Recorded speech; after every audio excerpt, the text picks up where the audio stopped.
迎收聽小煩惱，每集解決一個你嘅小煩惱。我係主持人 Iden， 我係 Michael。呢個香港廣東話 podcast 節目，每集都會探討個人成長同人際關係議題，同你一齊從日常生活嘅小煩惱講到天南地北嘅大災難。咁今日呢，係播出嘅時間應該就會係12月18號。咁在我哋節目嚟講呢，如果我哋每星期日出一集嘅話呢，就應該算係2025年嘅最後一集啦。咁首先呢，Michael， 我哋俾個掌聲自己先。好啊，又捱完一年啊。係啦，點解要咁樣做呢？就係我哋其實呢個小煩惱嘅呢個 podcast program 呢，由最初構思、討論、實際去執行、改進，然後不斷咁樣去改善呢個工作流程呢，係由今年年初開始嘅。咁樣呢，換言之就係我哋由年初開始就一直做到而家啦。咁樣係幾時開始有呢個構思㗎？你記唔記得？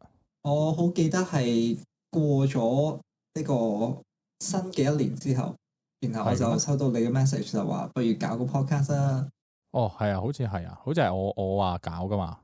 係啦，啲嘢就馬上如火如荼就開始咗啦。咁我哋本身想像一定好多困難啦。咁而實際上都係有好多困難嘅。咁但係我哋本住關關難過關關過嘅精神咧，就捱到去12月尾啦。咁樣再俾次掌聲自己先。好啊，點啊？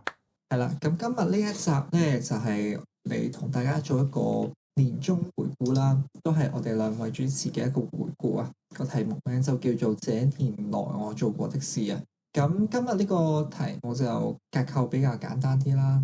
咁我同 Michael 就各自分享一件我哋做咗覺得好自豪嘅事，一件我哋覺得可以重做會做得更加好嘅事，同埋最後一個啦，最重要嘅就係我哋下一年新一年咧有啲乜嘢新嘅計劃咁樣。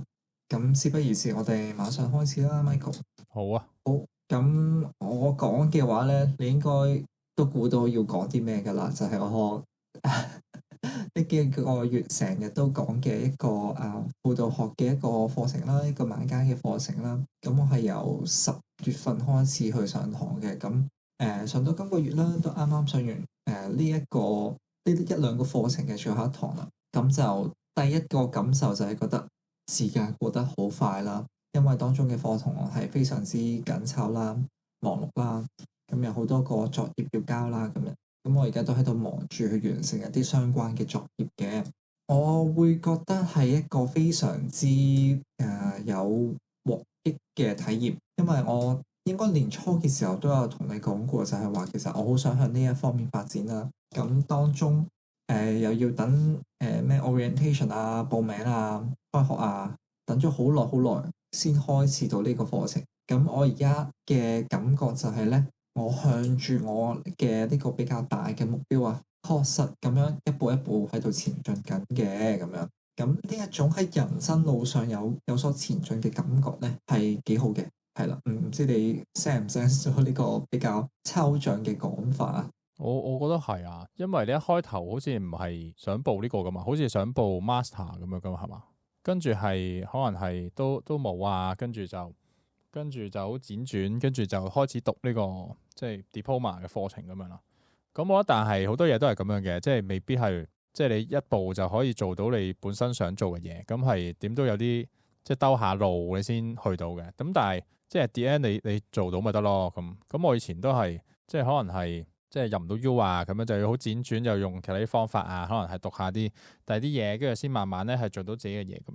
咁所以我都經歷過呢啲時候嘅，就係即係又停滯咗一段時間，跟住就唔知點樣，即係誤打誤撞就可以 on track 做翻自己想做嘅嘢。咁我覺得係嗰個感覺係好嘅，即係因為你始終有停滯過，有一個即係冇喐過，完全係冇進展嘅時候咁樣。咁嗰段時間係難捱嘅。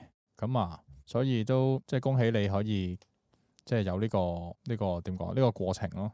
多謝 Michael。咁啲人成日都話就係呢個休息是為了走更遠的路啦。咁我就未必咁樂觀嘅，但係我覺得人生路上呢個勞日結合都係非常之重要嘅。咁樣係啦，講到呢個勞日結合咧，我就不得不提啦。向住自己人生目標進發咧，其實都係有啲代價嘅。譬如呢個代價係啲咩咧？就係休息時間少咗啦。因為譬如我放學翻屋企已經可能11點啦，跟住然後瞓喺張床已經11點半啦。咁然後第二朝又要7點鐘起身啦，咁樣。咁第二就係一啲娛樂時間又冇咗啦。咁好明顯係正常呢幾個壓縮晒壓縮歸零添啊，唔係壓縮啊。歸零啊，即係完全冇啊。係啊，即係呢幾個月咧，最明顯嘅感知就係一套電影都冇睇到，一套番劇我都冇睇到，一個完整嘅電子遊戲我都冇玩過。哇，好誇張喎！咁樣真係。係啊，我都懷疑自己係咪有少少用力過猛啊。所以咧，我覺得而家呢個階段，我會話我維持自己嘅心理健康都係相當之重要嘅。係啊，真係要啊，即係點都要擠啲時間係玩咯。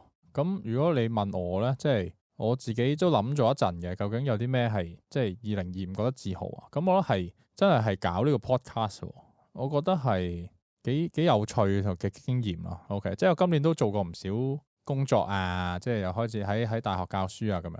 咁但係講到話最自豪、最有趣或者係最印象深刻，一定係搞呢個 podcast 咯。因為我以前係即係可能都會喺 online 做啲唔同嘅 content 咁樣嘅。咁但係幾乎所有都係唔係幾乎咧，即係全部咧都係3分鐘熱度咯。即係可能最長即係可能捱到半年啊。咁對我嚟講已經係好耐㗎啦。咁但係呢個 podcast 就我覺得最大嘅唔同就係唔係我自己做咯。即係如果我自己做嘅話，一定係會半途而廢，跟住就唔係好想做啊，跟住遲啲先啦咁樣。咁但係因為即係呢個係同人拍啊嘛，咁就即係有個壓力喺度啊，即係我點都要擠啲時間出嚟。即係我唔可以約咗，但係咁放飛機噶嘛。即係我有時都可能會改下時間啊咁樣啦。咁但係都維持到即係每個星期一集咁樣，我覺得都係即係我人生嘅一個即係好值得自豪嘅事啊。OK，咁然後第二樣即係呢個係一個長期就稱為一個長期有規律嘅輸出咁樣啦。咁然後第二樣就係輸入咯，即係我又開始學翻啲乜吉他啊、琴啊，即係又開始做 gym 啊咁樣，就開始咧就令到自己個人咧就重拾翻啲 input 咯。OK， 之前可能即係比較少，一路 keep 住做嘢都冇啲咩特別 input 咁樣，咁就即係呢兩樣咁，但係我覺得都係類似嘅，即係一個長期有規律嘅即係一個行為咯。OK，咁都係一個我覺得自己好值得自豪嘅嘢，即係唔係再係即係半途而廢咁樣咯。呢兩件事在我看來咧，其實都係同一件事喎。你就係不斷咁樣學習，只不過係透過輸入同輸出嘅方式嚟學習，都類近嘅。OK，不過我覺得重點都係長期咁 keep 住咯。同埋我會話咧，你其實係一個比較熟悉自己嘅人啊，就係你頭先提到一個字壓力啊。咁據我了解，其實你學嘢嘅時候咧，你好多時候係要揾人督促你嘅。咁如果唔係咧，你就會拖延啦，俾藉口自己啦咁樣。咁譬如話你去做輸出嘅時候，你揾我做拍檔啦。咁譬如我記得你之前學外語嘅時候，你都揾一啲網上嘅家教去幫你做指導老師咁樣。咁我會話其實你係一個喺學習嘅路上咧，越嚟越了解自己啊，知道邊一種方法對你嚟講係最有效嘅。你就會用多啲嗰種方法去達成你嘅學習目標咁樣。係，我覺得係啊，即係如果唔係咁樣，我就已經係又係停咗。即係不過我以前就係試過，就算有老師督住我咧，我都係會即係唔去咁樣，即係射波，不停喺度唔上堂咁。咁啊，咁而家戒緊呢啲壞習慣啊。OK， 或者係你再摸索緊最適合自己嘅學習方法啦，咁樣。好，講完啲正面嘅嘢，講下啲可以更加正面嘅嘢啦，咁樣。咁在我嚟講咧，我覺得今年如果可以重嚟，可以一早做活嘅事咧，就係考呢個 IELTS 啊。唔知有冇同 Michael 你講過？其實我都好想考呢個試嘅啦。咁考呢個試嘅諗法係啲咩咧？就係我而家喺工作上咧，如果想謀求升職或者轉職嘅話咧，呢個試咧就係一個必要嘅條件嚟嘅。係。咁但係咧，除此之外咧，我又會覺得呢個試其實我以前未考過喎。咁其實我都想去嘗試一下自己嘅英文水平去到邊度啦。第三啦，我就係當係一個人生嘅體驗去看待呢個事嘅，就係、無論個成績好又好啊，唔好又好啊，咁我都盡力咁樣去温下書、查下題，然後去下一次咁樣。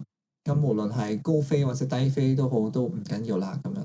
咁就係呢幾種諗法咧疊加埋一齊起嚟嘅時候咧，就會令我對呢件事覺得太隆重啊。係啊，即係有嗰種完美主義就開始潛出嚟啦，係咪？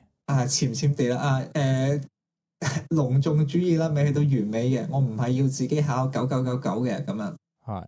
咁就拖咗好耐啦，中間有啲林林雜雜嘅嘢啦，譬如去上堂啦，諸如此類咁樣。咁去到而家更加冇時間去準備啦。咁我就同自己講，如果係唔係都冇時間啦，不如死死地氣咁樣就揀定個日子，然後就開始嗰個温書計劃。咁就考咗先啦，再拖都無謂啊。但係你本身係諗住幾時嘅話？1年前已經諗噶啦？應該年中嗰陣時候啊。係啊，因為揾工嗰陣時候咧，覺得呢張書，點解要用嘅時候用唔上啊咁樣。係。咁之後揾到工之後咧，又覺得咁都揾到啦，唔下住啦咁樣。即係都係佢冇嗰種迫切性啊嘛，因為即係佢係屬於嗰種重要但係唔緊急啊嘛。係。咁就令到你冇，我都明嘅。咁我會即係如果係做呢啲，我就會即係諗下點樣一雞兩味咯。即係可能你要好多時間去準備嘅，或者刷題嘅咁樣，咁就可能要温書咁樣，咁我就會諗點樣可以有另外一啲方法令到自己即係同時間做呢件事咯，即係可能睇啲英文嘅嘢啊咁樣咯。你明唔明我講咩啊？即係譬如睇劇咁樣。係啊，跟住就係咁，淨係睇英文嘅 OK，或者係同時間就要逼自己喺嗰個時間就會學多啲英文咁樣，係咁就減省嗰種準備嘅時間。冇錯，呢個都應該會係我之後温書時候會用嘅其中一個方法嚟嘅。好啦，Michael 到你講下，你覺得今年有一件事可以重做嘅話，你可以做得更好嘅事係啲咩呢？我覺得係即係對於做嘢啊 ，OK 嗰種態度太過上心啦，我覺得都係 OK 係太上心，太上心，即係即係太緊張嗰件事咯。即係我而家諗翻起咧，其實即係唔使做到咁好都得嘅，即係唔俾人炒就算。即係我係成日一做嘢咧，就好想做到準備充足啊。OK，又花好多時間去預備啊，即係驚即係做得唔好啊咁樣。即係特別係我可能教書咁樣，咁就可能花好多時間去準備啊，成日都即係好焦慮啊，即係用晒所有時間落去咁樣。咁所以結果即係出嚟嗰個人嗰個精神狀態係好差咯。即係有嗰種好焦慮嘅感覺啦，同埋成日有種災難性嘅諗法啊。OK， 即係做得唔好唔得噶喎，咁樣可能會好大件事噶喎。OK， 或者揾唔到工就話可能係即係幾個月冇收入啊，就好慘啊咁樣，跟住又可能搞唔掂啊啲嘢咁樣。咁但係 turn out 出嚟即係咁，我結果係最尾都揾唔到啦，即係9月揾唔到啦。咁 turn out 出嚟我都未死啊，即係都仍然健在啊，好似都不錯咁樣。咁我就即係呢個同時間咧，就係帶到我去即係最近睇呢個試當真嗰個執笠嗰樣嘢。因為我係同即係睇嗰陣咧，我就同呢個 JFFT 係有種對比咁樣去，即係做一個思考嘅。OK， 即係我以前啦，即係好耐之前咧，就同個 friend 講過咧，就我覺得咧屹立到最後嘅咧係應該係試當真啊。OK， 佢嗰種模式咧先係可以長遠即係 run 嘅一個 business 咁樣嘅。但係 JFFT 咧即係幾條友好似即係為唔知喺度做乜嘅咧，應該就好快就收檔噶啦咁樣。咁但係結果出嚟就唔係咯，結果出嚟就係試當真你搞成即係可能係好有版圖啊，即係可能係好有野心。OK， 即係游學修係佢講過佢就係想做一個娛樂嘅公司咁樣嘅。即係我覺得如果我係站喺佢個位咧，我都覺得係嘅。即係你 as 一個 channel 冇可能淨係拍片咯，即係你係慢慢去即係佢搞下花校草啊，都係為咗即係有啲。佢要帶人啊嘛，即係帶啲藝人咁樣啦，做一個即係藝人嘅公司咁樣啦，睇得出佢係有 planning 嘅。咁但係就係呢種好有 planning、好有野心、好有諗法嘅時候咧，佢就會有好多嘢要做咯，佢係需要做咯。咁就呢啲咁，但係我哋即係知道，當我哋有需要做嘅嘢咧，就係會做唔到噶嘛，有機會做唔到噶嘛。咁你就即係可能係好 struggle 啊，要諗好多方法啊，你不停去即係消耗自己去嘗試做到嗰件事咁樣。咁啊，但係調翻轉睇呢個 GFFT 咧，即係我最印象深刻咧就係、即係佢哋係冇乜好大嘅嗰種叫咩啊？想做嘅嘢㗎。佢哋4條友咧，其實都係有人想做啊，咁就做咯。咁你搞掂晒啲嘢啦，我哋就過嚟幫你啦咁樣。咁最正咧係佢又請咗個人幫佢剪片咁樣嘅，請咗個員工幫佢剪片咁樣。係咁，但係嗰條友即係嗰個剪片嗰個人咧，就係好冇交代嘅，或者係個人咧係好唔做嘢咁樣嘅。跟住結果請咗佢翻嚟咧，係可以咧成個幾兩個月咧係揾唔到佢，佢又唔做嘢嘅喎。咁當你作為一個老細，你呢個時候會點咧？即係你冇可能即係作為一個員工係咁樣做嘢噶嘛？咁但係 GFFT 係點處理咧？係唔當一回事咯，就照出糧咁樣咯。係啊，即係呢一下係好令我震驚啊！我話即係可以咁樣嘅喎，即係佢哋就可以咁樣咯。佢可以即係 don't give a fuck 去到一個咁樣嘅程度咯。就係佢唔出現，佢係唔剪片啊，但係照出糧。即係佢嘅諗法就係佢要嚟嘅時候咧，佢就會嚟噶啦。佢係可以用一個咁樣嘅心態去營運啦。咁我覺得呢個狀態係好厲害噶。我係即係仲學習緊啊。咁我覺得都同我做嗰個 podcast 咧，即係呢個心態都係有少少影響嘅。我覺得或者即係點解我可以 run 到呢個 podcast 咁耐，我又冇放棄。一嚟就係因為有人同我 part 啦，即係有你同我 part 咁樣。第二個咧就係我又真係唔係好 care，OK 唔係好 care 嘅意思係我又真係唔係好 care 有幾多人睇啊咁樣。即係如果普通人你拍咗成年，你都係得嗰即係100個 subscriber 都冇啊 ，OK 或者係即係唔係好多 views 啊，即係過唔到幾百啊幾千啊咁樣。咁佢已經放棄咗好耐咯。咁但係我喺呢度就冇所謂啦，繼續做咯。即係呢件即係唔在於係我有揾到幾多錢啊，可能有幾多人睇啊咁樣，而真係在於我。即係 enjoy 呢個同你可能傾偈啊，或者係準備嗰個時間嘅，即係咁就夠咯。咁呢個係我覺得係一個好有趣嘅觀察。多謝你呢個分享先。我諗呢件事對於你嘅經營哲學或者人生哲學都有一定嘅衝擊。咁你頭先講到有一個點就係 don't give a fuck 咧，我諗我喺呢一點上同你好唔同。我就係幾 give a fuck 嗰個人啦。我喺度成日望住啲片啊、啲 post 啊，幾多人撳讚啊，幾多人睇啊咁樣。咁係咪話我哋啲片啊、啲 post 啊冇成千上萬人睇就唔係一件好值得自豪嘅事咧？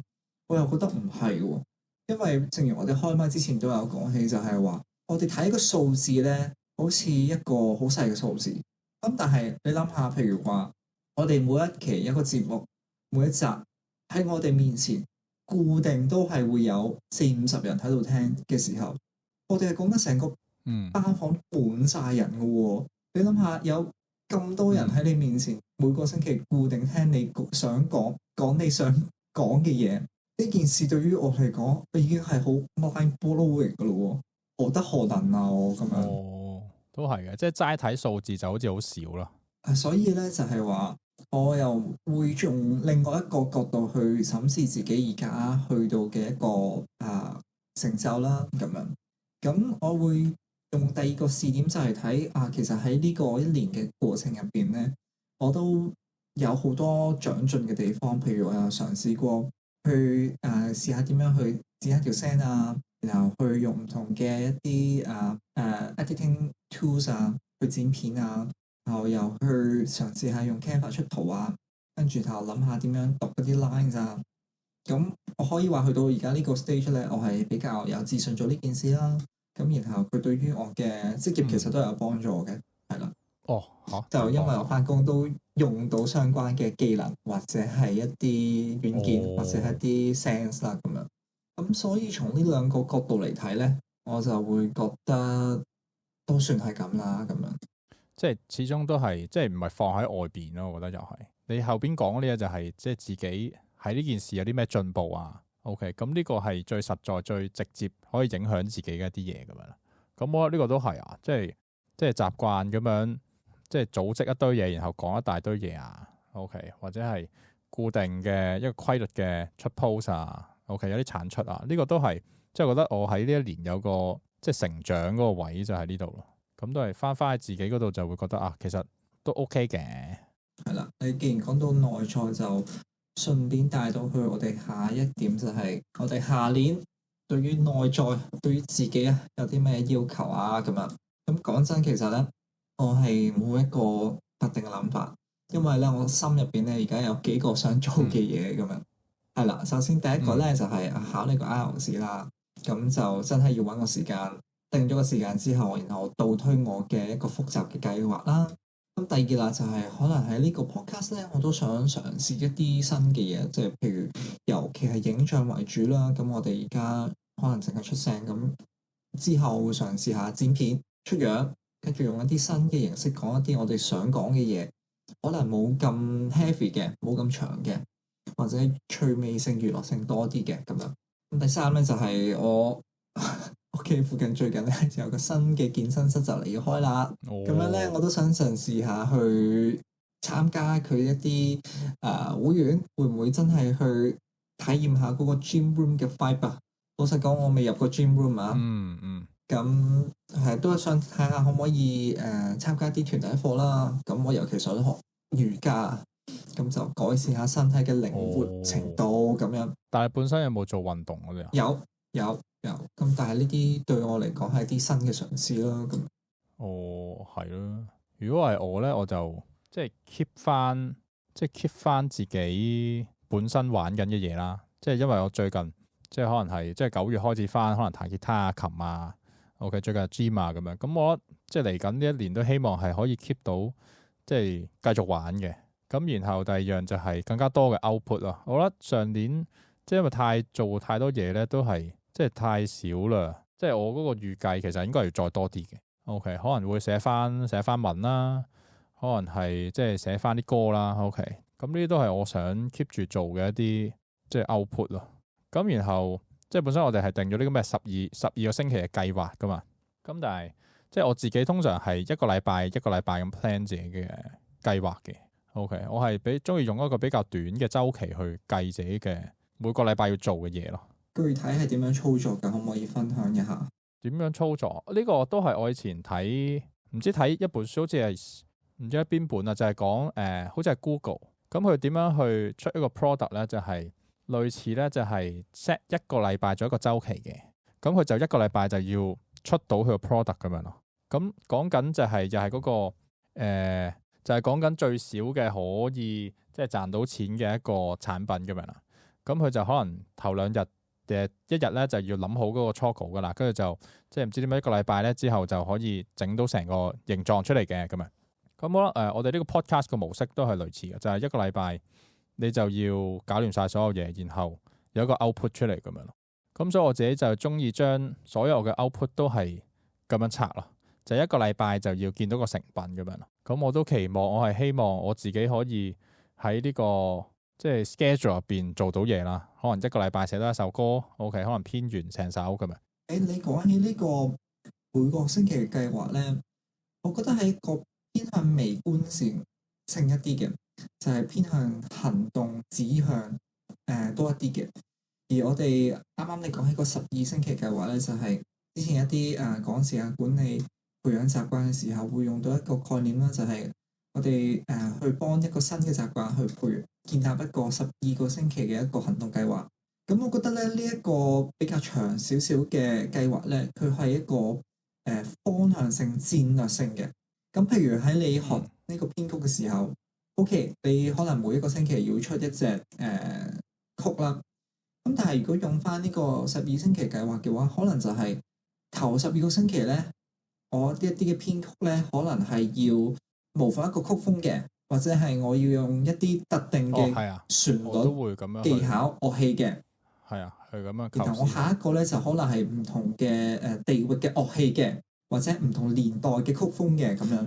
咁我覺得就係呢兩個計劃咧，一個宏觀嘅計劃，一個微觀嘅計劃咧，其實係可以相輔相成嘅咁樣。我係習慣咁樣思考嘅都，即係例如，即係我唔會淨係嗰個禮拜淨係諗嗰個禮拜嘅嘢嘅，可能我就會諗埋我可能做完呢首，下一首可能係相似嘅一種做法咁樣，咁我就係即係可能一系列嘅歌咁樣，就可能一個月咁樣做一首，或者係唔係一個月咁樣去出啦。OK， 或者係幾個月都係 focus 喺某一個，即係好似你頭先講某一個曲風咁樣，咁就即係唔單純係淨係嗰個禮拜就諗嗰樣嘢嘅。呢個亦都係我另外一個即係睇嗰啲叫咩咧？即係喺呢個學術嗰個論文度學到嘅一樣嘢啦。就係好多人咧就寫書咁樣啦，佢寫書可能係1年或者係2-3年出一本書咁樣，咁佢就會斬件咯，即係可能即係寫個 chapter 就會拎去即係投稿啊咁樣。咁但係佢就會係 keep 住寫文都好咧，佢就會係針對圍繞住一個嗰個叫咩一個題材啦去寫嘅，咁樣就即係可以確保到佢每個月有產出嘅同時，佢最尾即係嗰1年或者嗰2年咧就可以砌得埋成為一本大嘅書咁樣。咁呢個我覺得都係即係一個好好嘅做法啊。好，咁所以即係以上就係我同 Iden 喺呢個即係2025啊，喺呢個對自己嘅回顧啦。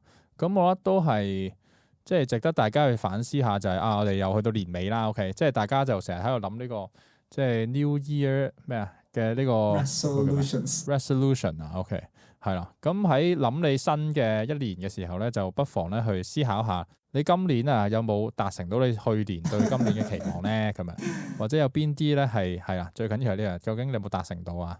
或者係有邊啲係你覺得可能唔係你預期之內嘅，但係你都覺得好似有啲得着咁樣啦。